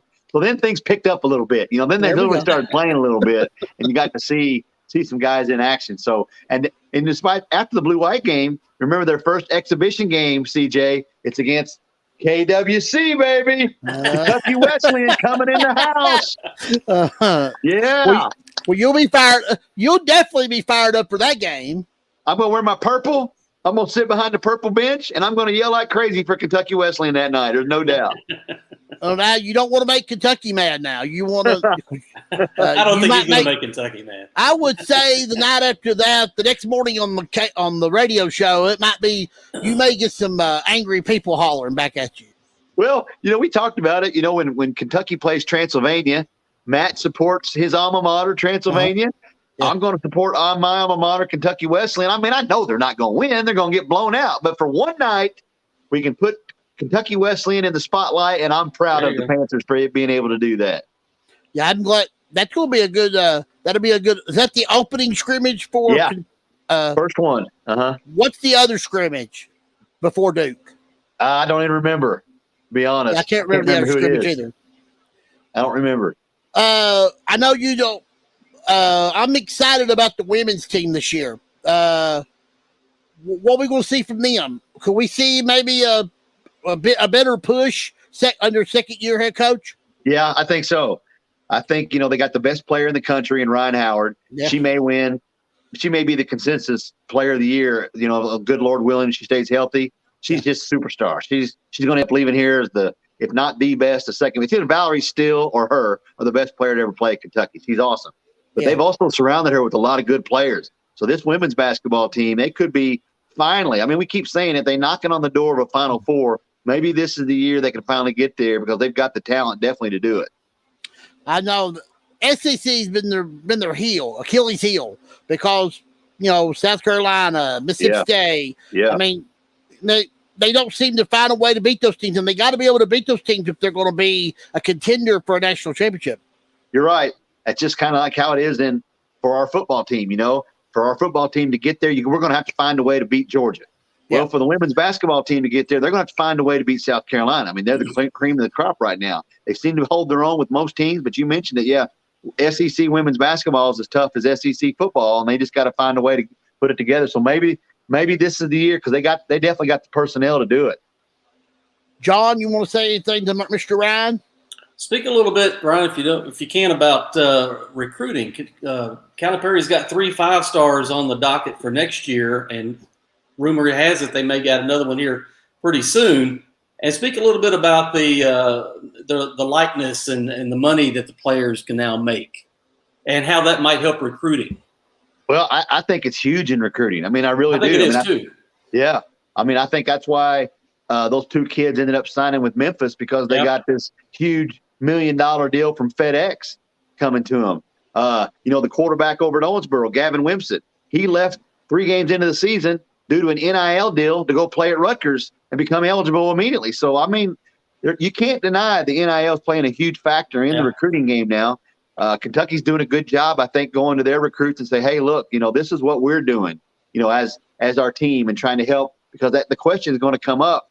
Calipari's good at that stuff. I mean, he's really good at that sort of thing. So I expect it's not by coincidence, John, that Kentucky's got this awesome recruiting class coming in next year after you bring Orlando Antigua back onto the staff. I mean, he's as important as anybody. There's no doubt. Yeah. I think, though, they have these recruits coming in even before he got to Kentucky. I think he's going to help more along the line in 2023 and beyond. Yeah. Of course, there's a kid right down there close to all of us, Reed Shepard, that I think is going to be a huge recruit in that class, in that 2023 class for sure. So I think he got a visit the other night, didn't he? Yeah, he did. So I think the recruiting is going to take another step up with Orlando Antigua here. And the fact if Kentucky can find a way to utilize this NIL, it's even going to make it even easier for them to recruit these big kids. Yeah, I think so too. Yeah, I think so too. Well, if I know one thing that that I know for sure, that Kentucky basketball is going to be exciting this year, and I can't wait. It's going to be a lot of fun. But I know, by the time basketball starts, the football is going to be right. We're going to be right in the thick of things. So hopefully, I'm like you. I hope we can find some way to beat Georgia, beat Florida, and have an opportunity to play for the SEC championship. That'd be awesome. That'd be a coolest thing in the world. If they can just win one of those games, Florida, LSU, Georgia, if they can pull off just one of those and then go down and win at Mississippi State, I mean, it's still going to be a very special season for this football team. going to play in a great bowl game, and the program will just continue to rise. I think most fans would be happy with 9-3, 10-2, and play maybe in a New Year's or John bowl game. Yeah. If they're not happy with that, John, then they haven't been paying attention to Kentucky football over recent years. I'd be ecstatic. Well, you are a dandy, Mr. Ryan Lemon. I know you'll come back anytime I holler at you. Well, I don't forget. I like I said, I forgot last week. I got a little busy, so that's why I told CJ. I said, "Man, you got to remind me. You got to send me a reminder at 8:30 before you go. Well, I need me at 9 to make sure you know." I took care of you. I had your reminder. I do want to say this. Okay, go ahead. Tyler Hesterberg's girlfriend is now a waitress at KS Bar, and she told me she saw me on your show one night. So how about that? There we go. Yeah, well, there we go. Now that makes me feel good. Now you see, you got noticed on one of the most popular shows around. That's right. Yeah. I love what you guys do. I know we're probably going to see you during basketball season. High school, I would expect. You're going to be keeping your eye on North Laurel and the 13th region again, like you did last year. Probably. Yeah. We had such a great time. We had such a great time doing that 13th region tournament last year over in Corbin. I'm sure we'll probably work it out again and do the same thing because we all enjoyed it. I think it was well received and helped give publicity to a lot of it. And then 13th region's got some players, man. They got some basketball players down there again this year, so we got to keep an eye on it. Well, now you are aware that Les Dixon has already put an event together. I think it's going to be at Bell County, or I don't know where it's going to be for sure, but Knox Central and North Laurel is going to play each other, the top two teams. They're going to play each other, and then the game to follow is going to be Harlan County and Corbin. Yeah, I think it's Corbin. Yeah, that's a Final Four right there. Those teams. But I'm not sure where it's going to be at. We find out more information, we'll let you know. Yeah, please do. I'd like to see that one. That's like I said, that's a Final Four. You got some of the best players in the region all on the floor in the same night, so fans will love that. Yep. I know Les is trying to put it together. I think he's trying to find a place where everybody can plenty of parking and can get there, So I will talk with him some more, and I'll get some more information, and I'll pass it along to you guys so that you guys can be aware of that. So that'll be a fun event. So But Ryan, we will holler at you soon, bring you back, and we'll do it again. Appreciate you having me on. I always enjoy it. John, come see me in the cul-de-sac some night. I've probably walked by your house several times, I'm sure. If you hear the music in the backyard, it means we're back by the pool, probably having a cold one, so just come on back. I won't be one of the neighbors that complain. I'll promise you. Listen, I'll tell John this. We did get the cops called on us 4th of July weekend. Oh, no. We probably deserved it, and we probably deserved it. So we were a little loud, a little too late to be that loud. Well, I didn't see it posted on the website. Well, I'm surprised. Ryan, you're a dandy. All right, guys. We'll see you, man. All right. See you later, Ryan. All right. Take it Be easy. good, Ryan. He's a dandy. He's a classic. Yeah, I like talking with him, John, because he's really knowledgeable, just not about UK, but anything you bring up with him. Yeah, and he's very energetic. I mean, he's like you said, he's knowledgeable. He knows more than what people think he does. Yeah, sounds like to me, and I don't know, but sounds like your neighborhood's a hopping. There's a lot of action going on over there. Well, there's several people. Well, it's a new neighborhood, so there's still a lot of construction going on, and there's a few people that are having pools put in, and like I said, Ryan's already had one put in, so I guess they've been using theirs, and maybe some of the neighbors didn't, I don't know, maybe care for stuff that was going on. I don't know, maybe they got a little rowdy or something. But I know he's had this ongoing issue with, I think, one of his backdoor neighbors, and I think those neighbors have moved. So neighbors, you got to get along with them. I mean, you need to at least try. You don't need to. But you I get along great with mine. Yeah, well, you're a nice guy. I mean, Ryan's a nice guy, but he just likes to have a little more fun than others. So yeah, and you like to have fun. I know you like to have fun. So you know, just get some neighborhoods that they like quiet more than they like a little entertainment. So I don't where I live here in Marvel, we live on a hill, so there ain't nobody much around it except for her uncle's over here in one house, and you got a brother-in-law. I mean, another uncle down there at the bottom of the hill. So not much going on over here in Marvel. So well, our neighborhood's still a work in progress. So it was cool that Tanner Hesterberg's girlfriend noticed right on my show because, you know, Tanner's been on here many times, and Tanner's going to try to maybe be on here in the October. But I love having Tanner on here. He's very smart, very intelligent, and he knows what he's doing. He's really close. He's trying to get his bar results back. He done the bar. He's already working for a law firm. I talked to him some last week for a little bit. So hopefully we'll have him on in October. We're going to have Camille and Courtney here in just a little bit. We've had a great show. Ryan just put the extra cherry on top. We'll get Camille and Courtney in here. We'll put a lid on it and put it in the refrigerator because it'll be another daily show. Now you got to try to get Matt Jones on here. No, I have tried that. Now, I talked to Matt at the 13th region tournament. He said, someday when I'm not doing a whole lot, if you'll email me and I ain't got a lot going on, I'll be glad to come do it.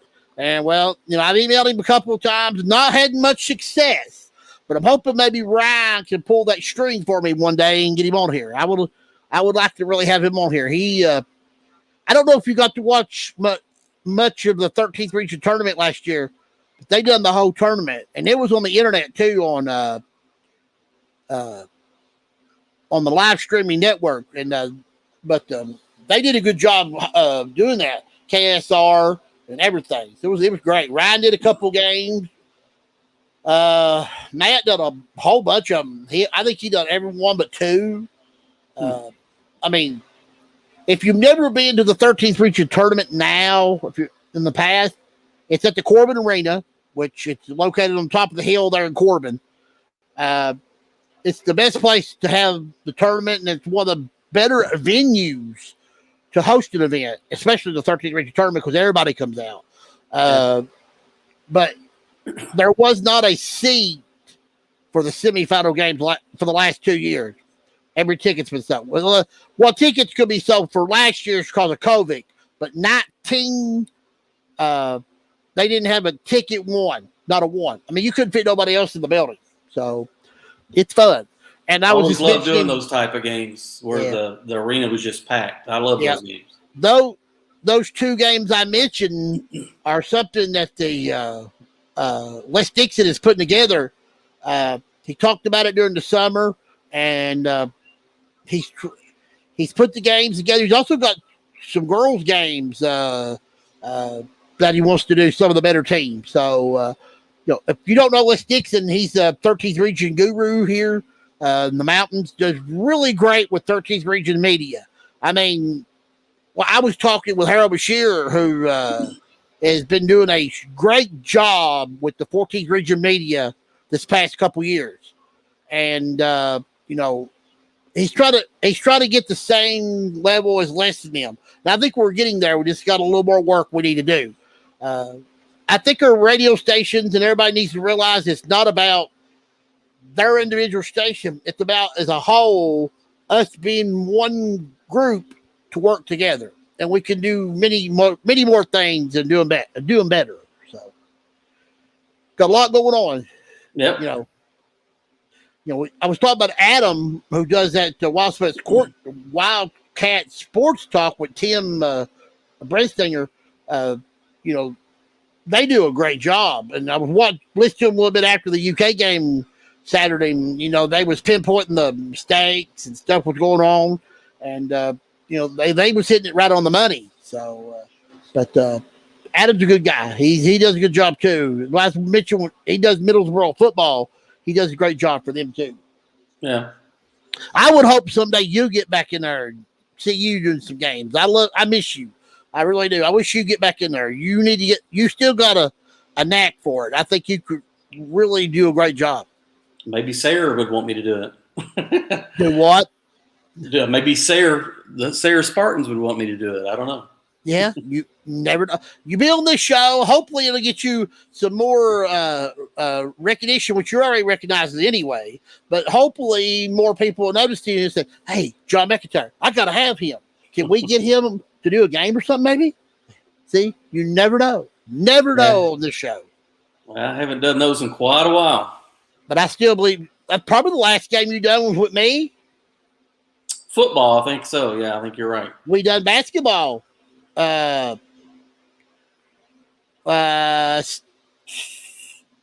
16, 17. Remember they called you, me and you? The state tournament, was it? Was it state tournament? Mm-hmm. Yeah. Okay, yeah. Me and you. Yeah. That might have been the last thing you've done, maybe? I think so, yeah. Yeah. I love that. Then we had that was a good day of basketball. We had 2 good ball games that day, me and you did. I believe I was 17 when we did that. Because he invited you. He told me, he said, "You're going to be working with John McIntyre." And I went, "All right, yeah, I like it." Tanner was helped us that year too. Tanner and Don Smith and Danny Hall, you and me, and there was one other guy. I can't remember who he was. But, I've done a lot of games with Danny Hall. Yeah. I talked to Danny the other day. He's at home. Taking care of his wife. I tried to get him back on the show, but he said not right now. He's got a lot. He said now that he's forgotten so much. I said, "Danny Hall, you could never forget anything." I said, "You need to be back, and hopefully I can get him back on here someday because I like having him on here. He's a good friend of mine. He lives in Letcher County. He's retired. He's not doing the whole. He runs with his grandchildren a lot, so he stays busy with them. Yeah, I like Danny. Danny was a good guy. We did quite a few games together, state tournaments, and we called the Hazard All-A when they won the All-A tournament down in Richmond. I remember that. One thing I have failed to do tonight, and I want to do it right now. Before I'm going to go ahead and bring Camille Camille in here, and I'm going to do this. She can chime in, but she may not. I don't know. I had mentioned that you could chime in on this, okay? Okay. You've heard of Shawnee, right? Shawnee, Louisville. Mm-hmm. Haven't won a game in 6 years. I know. 6 years. This past Friday, they won their first game in 6 years, shutting out Trimble County 14-0. They felt like they won the Super Bowl. And I want to mention this on the show because I've got a wrestling friend that's got a son that plays for Shawnee. And they said that was the greatest moment probably in their school's history. I mean, I don't know a lot about Shawnee, but when you lose 6 years of never winning a game, you have to hope someday you win one. And that moment right there happened last Friday night. And they won that on the road. You know how hard it is when you ain't won a game in 6 years, you win it on the road? I mean, what do you think about that, Camille? I mean, that would be, and then I'm not being trying to predict, that'd be like Betsy Lane beating Paintsville. I know. That'd be the Super Bowl for them because that would be the biggest. I mean, because Betsy Lane's got a good football team, but I'm using them as an example. Right. No, I agree. Like when I saw it, I was so happy for them because if you remember last year when Shawnee played Jackson County and John Halleck's speech went viral, like I had never even heard of Shawnee before that whole thing happened. But I think if anything, like Shawnee winning for the first time 6-7 years, whatever it is, like it needs to put other teams kind of in perspective. Like these teams like Pikeville and Johnson Central and Paintsville, even who have like won so many games. Like I hope some of these kids kind of realize they shouldn't take that for granted because you really never know. I mean, Pikeville could literally not win a game for the next 6 years. Like you never know what could happen. So I kind of hope that like one's, really happy for them and kind of takes a step back. I don't know how you go to practice for 6 years play No, all like- those games, and you're saying to yourself, Coach, we can't win. We can't win, Right. Coach. Year those after year. millions And then, the kid to not Love quit. of the game. yeah. Incredible. Yeah, I mean, I was emotional when I saw this because I don't, Yes. because Same. that, actually, if you remember the week before, week 3, Shawnee was supposed to play Jackson County Right.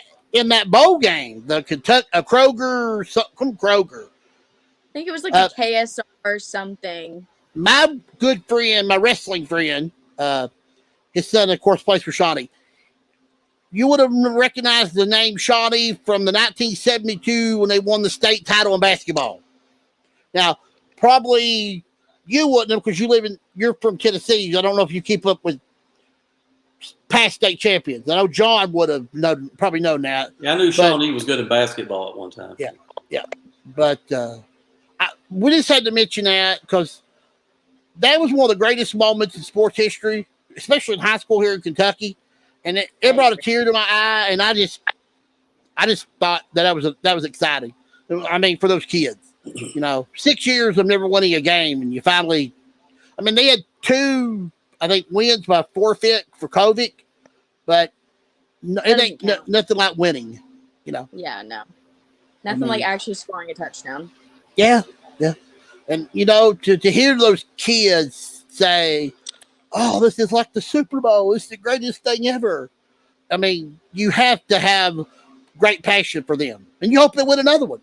I mean, right? I didn't look at their schedule who they play next, but you win one game, you might win 2. You never know. That's kind of how I feel about Jenkins. I really would love to see them win a football game because I don't know the last time they've won one, but they hadn't even played for the first time in 2 years. So I'm sure a win is probably 3 or 4, maybe. So I really hope that they can win one this year. I will look that up for this week, and I'll have that next week. Okay. I will have that answer for you. Sounds good. I will get what you need. When you need it, I will get your answer. I'll take care. I take care of Miss Camille. Thank you, CJ. Yes. She just learned, John. She just learned last week some certain football plays. She did not know what a full house backfield was. You know what Belfry runs when they run that 3 backs and stuff? Not many teams run full house backfields anymore. No. She didn't know. Well, still a couple of teams do. And she didn't know what that was. So the wing tee, she didn't know what that was. Does Hazard still run the wing tee? A couple of schools still do run that wing tee. Yes. I know Hazard used to run it a lot. Oh, they spread it out and throw it. Well, they still run the ball a lot, but most of your schools in Louisville, Lexington, some of them schools still run the wing tee. But she learned that last week, and I was impressed by that because she was very happy with herself when it was all said and done that she had learned that. So that was good for her. I was happy for her. So thank you. Plus, Willie was able to. Some of that stuff I wouldn't know because I've never, had to look at a playbook and been like, okay, this is what we should run. You're more of just, okay, you just go up there, stand, and I'll throw it to you. That's what kind of coach I think you would be. Or here, I'm just going to hand it to you and you run it. We ain't got no numbers for those plays. Like, if I was a coach, like I coached football a long time, right 32, I'm running in the 3 hole with the fullback. Mm-hmm. So I'm teaching you stuff as we go along. Yeah. So if you learn what the 3 hole and the 2 hole and the 1 hole is, then when you hear like left 41, whether you'll know that's probably a fullback play. Running back's not going to run that. They're going to run fullback. Probably 20. Does anybody run fullback anymore? A couple of teams do. Not many. Belfry still does. Belfry did last year because I remember when they moved Isaac to fullback. I think it was the North Harding game, maybe. Yeah. By 1, because I remember Randy being like, oh, "They've moved into fullback," and I was like, "Oh, okay." I was like, "Sure, whatever you say." Yeah. Not a lot happening last week, score-wise in the board. I mean, I thought Belfry played better. I just think they just couldn't find they had a hard time keeping the offense on the field. Defense got there the whole game. And, Pikeville didn't score a lot of points, but Belfry, I think Belfry right now just needs to win a game, and I think their confidence will come back. What do you think? I agree. I was at practice on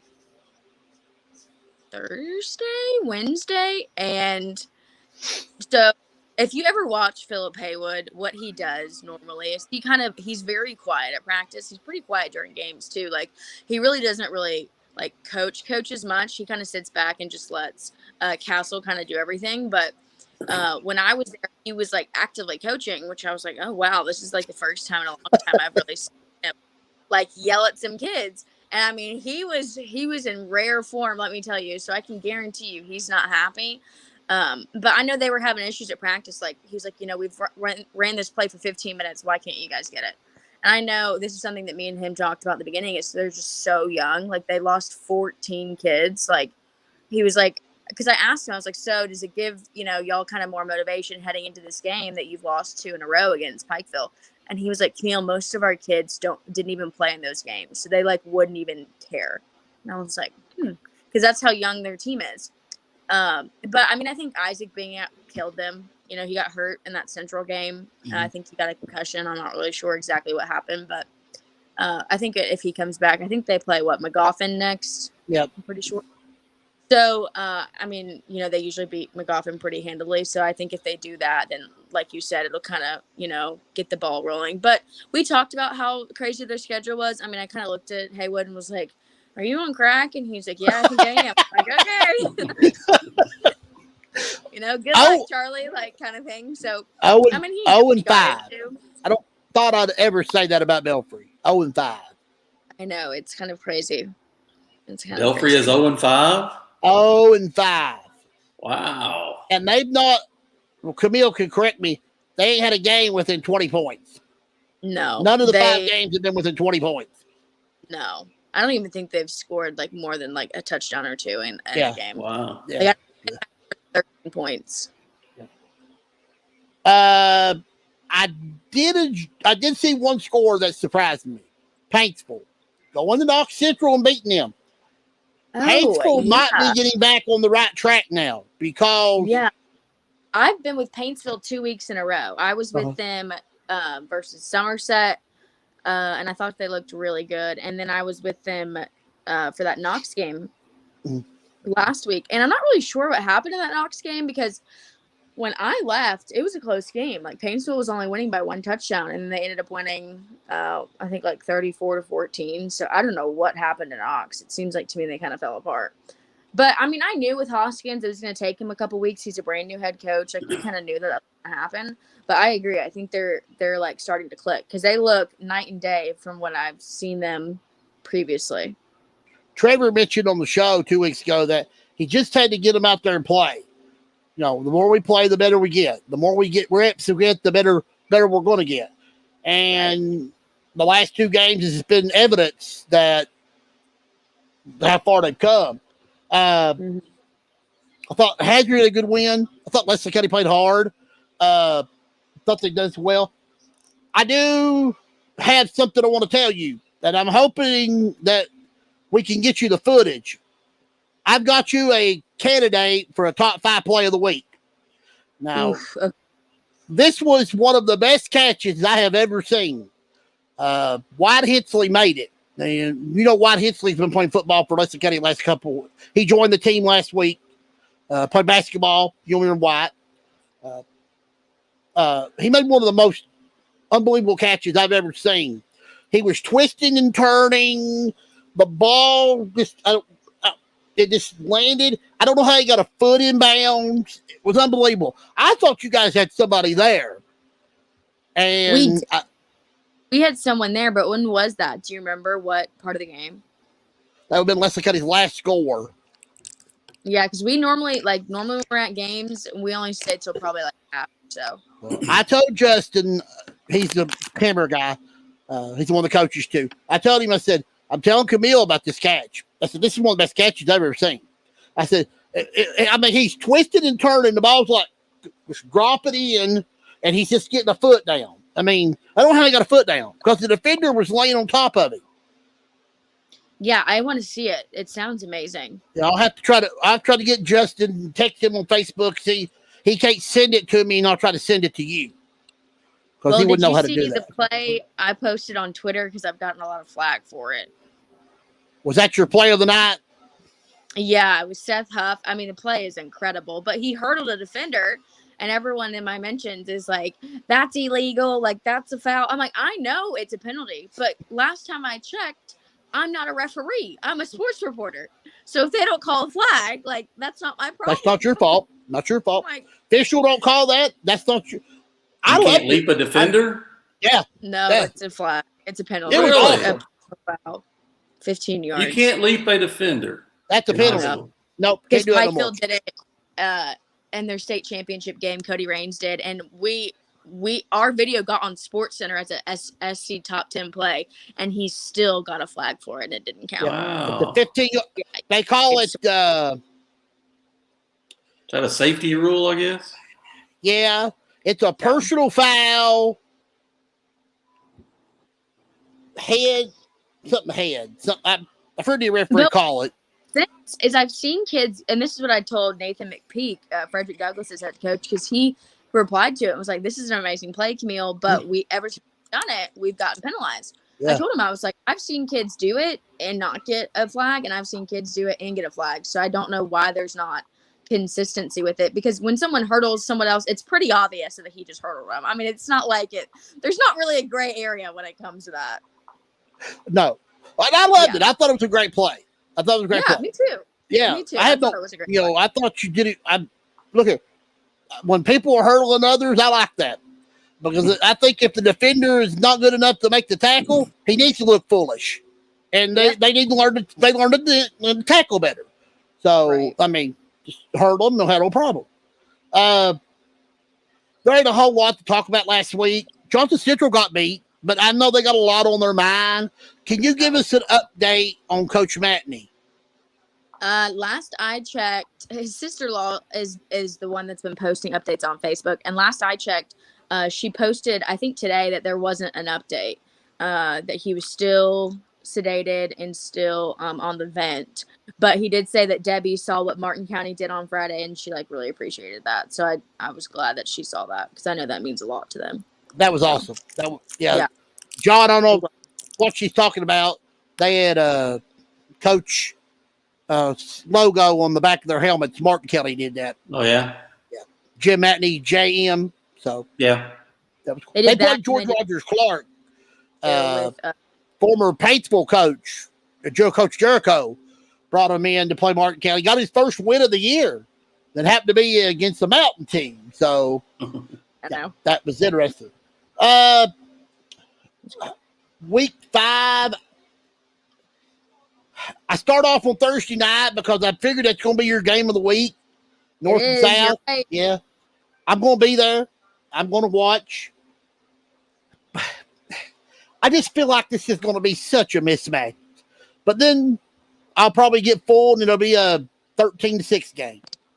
What am I going to see here? What am I going to see here?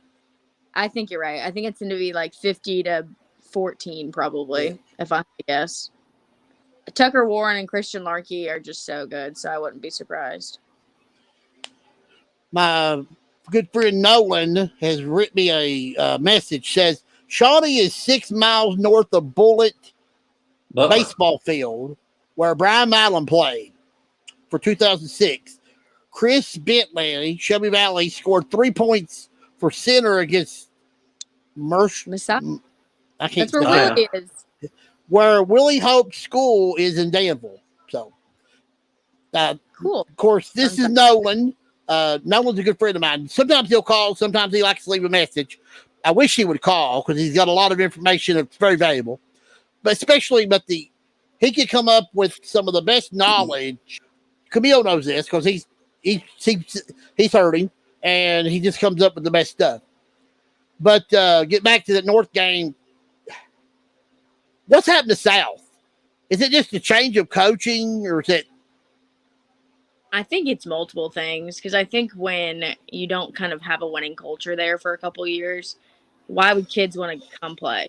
You know what I'm saying? Like, you kind of have to establish that relationship again and establish, like, okay, we're being serious. We do want to win and kind of that culture. And once you establish that, then I think kids want to come play. Because I think Whitley County's kind of facing the same thing. Like, their numbers this year were super low. I think they only had like 40 kids come out.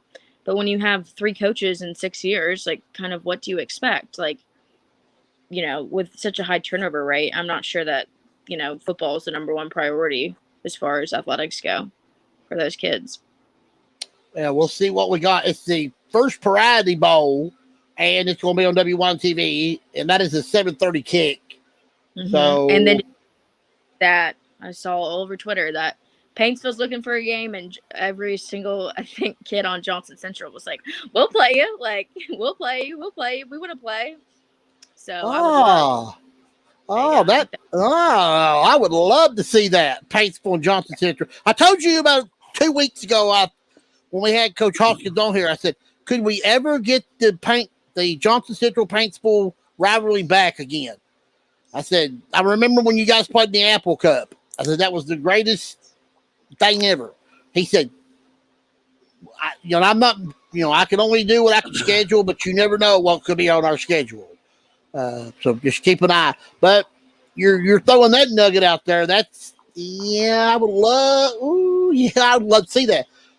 I know, There's some games on this schedule that last year people would have went running to watch them. Now they're probably going to run the other direction, not wanting to get near them. Somerset at Williamsburg. This is the first game Williamsburg's played in 3 weeks.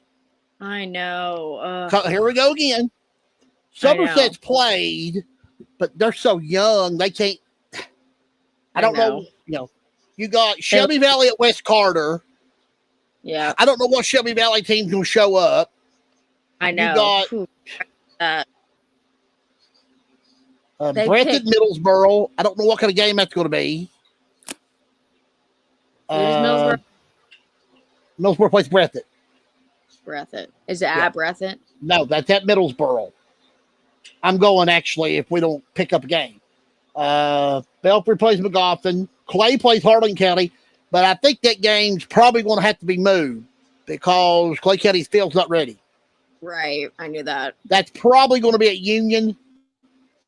So check out. Oh, we've got to add a game to the schedule, and it's got a very big thing added to it. Danville is coming to Hazard. Mm-hmm. Okay. This is going to be Hazard's 1,000th game in school history in football. I know. Oh, you know about this. Okay. All right. Good. Good. Browning messaged me on Friday, and he told me, and I was like, I'm glad he told me because I otherwise would have had no idea. So. Well, I was going to tell you tonight because I found out Friday. So I was making sure if I know it, you need to know it. So that's why, Thank you. I think it's going to be I don't know of too many teams that's played 1,000 games. Yeah, I don't know. Honestly, some schools, I'm sure there's probably a lot out there, but I mean, you don't hear a lot about it. And that's a great accomplishment. Yeah, I would agree. It's a lot. It's a lot of football games. Yeah, and to get a Danville to come play you, that's I think that makes it even added more because that Danville's a good football team. That'd be a good game for Hazard. There's one other game on here. Pikeville and LCA. No, that's probably the best game of the entire mountains. Oh, yeah. Got to travel to Lexington. Mm-hmm. Saw what LCA did to Lexington Catholic last week. I know. Pikeville's got to be very aware of how good LCA is. I was telling John early in the show, we was talking about best teams in Lexington. Frederick Douglass, he's right. They're first. LCA is right behind them. Mm-hmm. Pikeville has got to be very cautious going into this game because if they don't, they can get blown out and get the kids hurt. And we don't need that, especially Pikeville don't need that. Right. And this is what Coach McNamee wanted to see how good his team is. He's going to find out Friday night. Yep.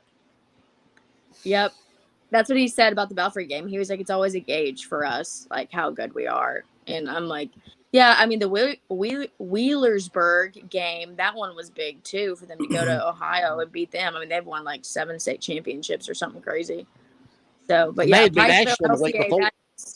that is the game. It'll be interesting to see because was it last year they played or 2 years ago, CJ? Two. I don't think they Two? played last year. I don't think they played. Okay. I don't remember Pikeville playing LCA last year. I think LCA played the Pike County Bowl in 2019 Okay. because Pikeville won the game, if I remember. I think Pikeville didn't win that game. Yeah, But- pretty sure you're right. But we've only got Morgan County plays Knox County. Every game this week, almost everything is a district game. Pikeville's is not. Lincamp's game isn't. And there's one or two others, but most everything playing is a start of district play. So I would probably see the RPIs will come out tomorrow, right? I Well, think then- so. I think it's Monday. Yeah.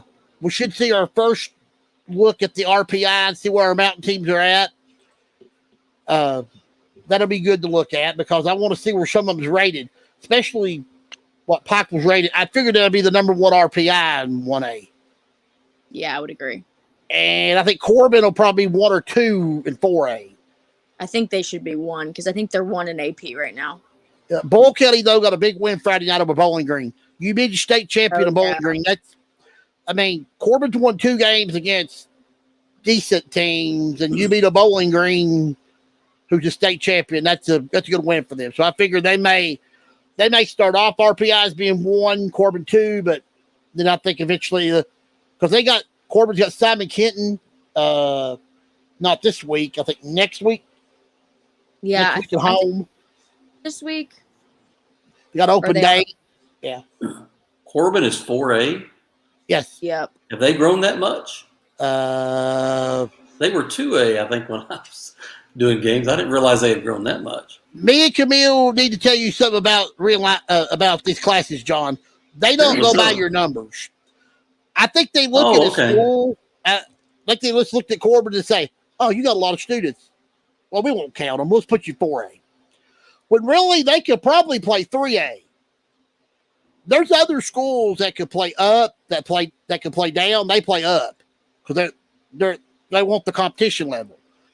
And you got some schools that should play up that needs to play down. Right. And Camille agrees with that because, there's some schools that don't need to be in certain classes. Corbin's in there with Johnson Central, Bull County, Corbin, Franklin County, and there's some other great teams in there too. So, Well, it used to be based on student population, right? yeah, But it's not anymore? it's supposed to be, but I don't think. Camille, do you believe they use the numbers anymore? I think they do, but you look at Corbin's roster, they probably have at least 75 kids on their roster. You pull it up and it's like, oh my!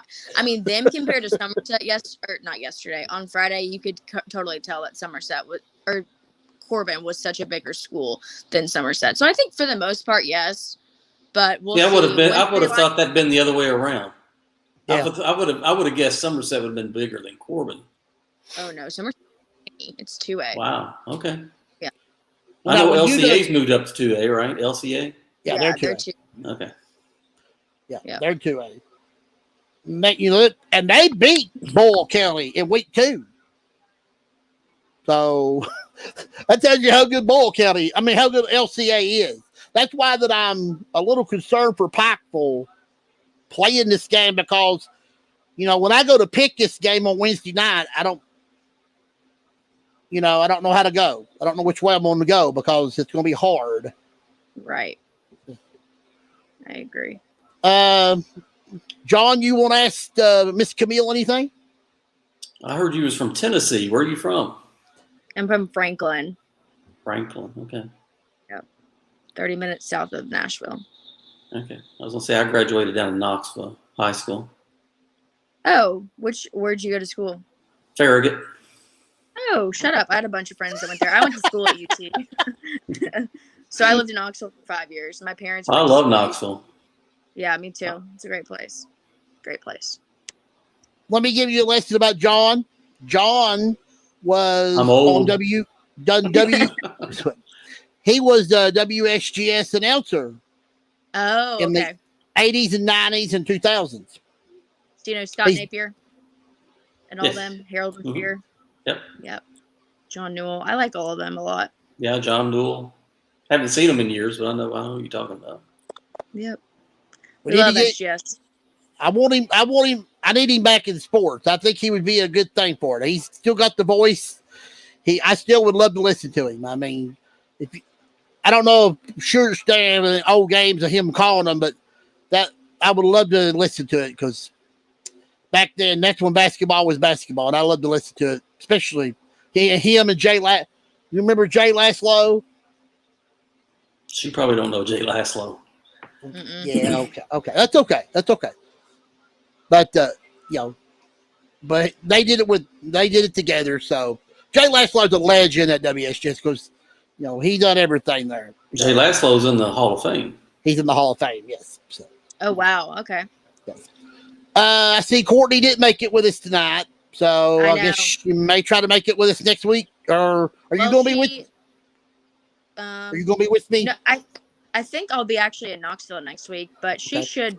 Either her or John should be able to, but she went to the UK Stanford volleyball game, and apparently the storms were really bad on the drive back. So I was like, no big deal. I know that because electricity just blinked Did it here. flicker? I'm surprised the internet didn't go off, but we got lucky. So UK beat Stanford, didn't it? Yep, they did. Big win for them because I think Stanford's like 16. I think. Wow. Women's volleyball team getting back on track after a couple of tough games against Wisconsin and Louisville. They beat Stanford. That's a big win. Creighton beat them too, right? I think so. Mm-hmm. Yep.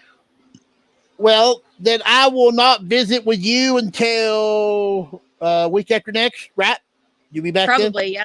yeah. Or I'll text you if I know something good or it's something interesting. Sounds good. You be safe. Have a good week.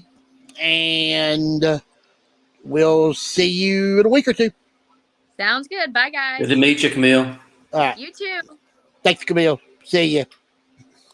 All right. Let me give a few house things out of here, and then we'll go ahead and get out of here.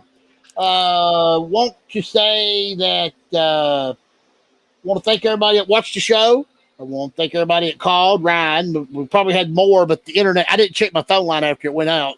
It's still working, so we probably could have got another phone call. But I want to thank our guests. People left comments. I want to thank you too. I want to thank Chad Pennington, Coach Pennington, Coach French, Ryan Lemon, and Camille. Of course, Courtney couldn't join us because she got caught in the rain there at the volleyball match. I really want to thank John McIntyre for being with me. I'm going to let him give his final comments after I get done here.